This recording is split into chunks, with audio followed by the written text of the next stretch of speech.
Hello and welcome. My name is Dominique, and today I'm going to be speaking to you about the instructional strategy of scaffolding for PIDP 3106. So scaffolding theory was a teaching strategy introduced in the late 1950s by cognitive psychologist Jerome Bruner. Jerome Bruner used this theory to explain language acquisition in children. Instructional scaffolding is the provision of sufficient support to promote learning when concepts and skills are being first introduced to students. These supports include, but are not limited to, resources, a compelling task, templates, and guides.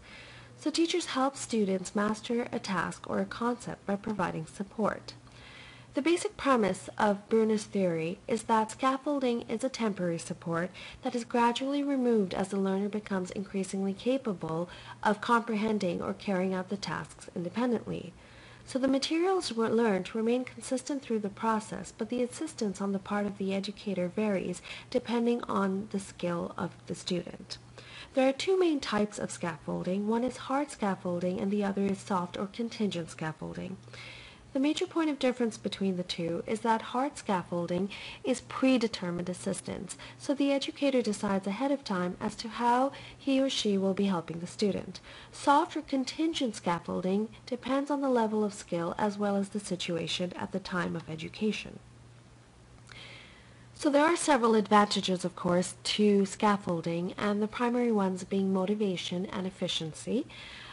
Because scaffolding is offered on a very step-by-step instruction basis, the students are very clear as to how they need to progress through the task. So the process is made very clear from the onset as to how the assessment will be carried out, what the purpose and objectives of the task are, and this helps students to stay on track and not to be distracted. There are, however, limitations to scaffolding, chief among them being if the class size is too large or if the student's skill level varies too much within the class, then the strategy may be a little difficult for the educator to use. Another issue to keep in mind is that when students are paired up for activities, if their skill levels vary too much, the student with the lower skill level is at a disadvantage.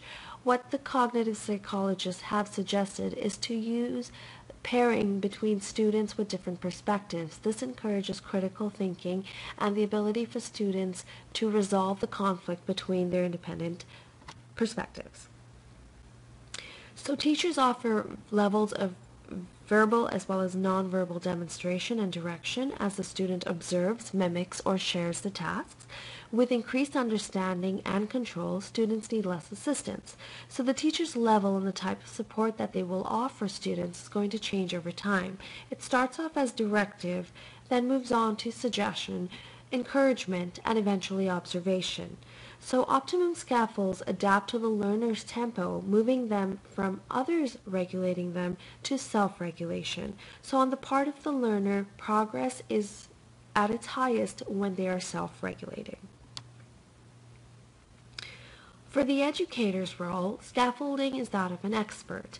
So engaging in the learner's intention, calibrating the task, motivating the student, identifying relevant task features, controlling for frustration, and demonstrating as needed. So the scaffolds provided by the educator do not change the nature or the difficulty level of the task. Instead, the scaffolds provided allow the student to successfully complete the task regardless of their skill level. Scaffolding technique should be considered fundamental to good, solid teaching for all students, not just those with learning disabilities or second language learners.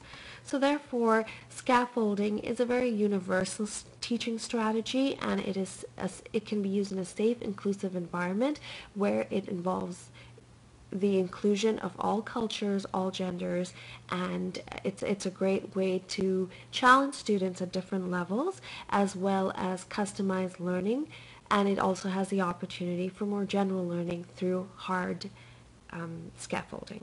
So I hope you've enjoyed my presentation. Included with this video is a 2-minute practical approach to scaffolding, which gives you an idea of how it's actually carried out on a day-to-day basis in a classroom environment. So I hope you'll enjoy it, and thank you very much for your time.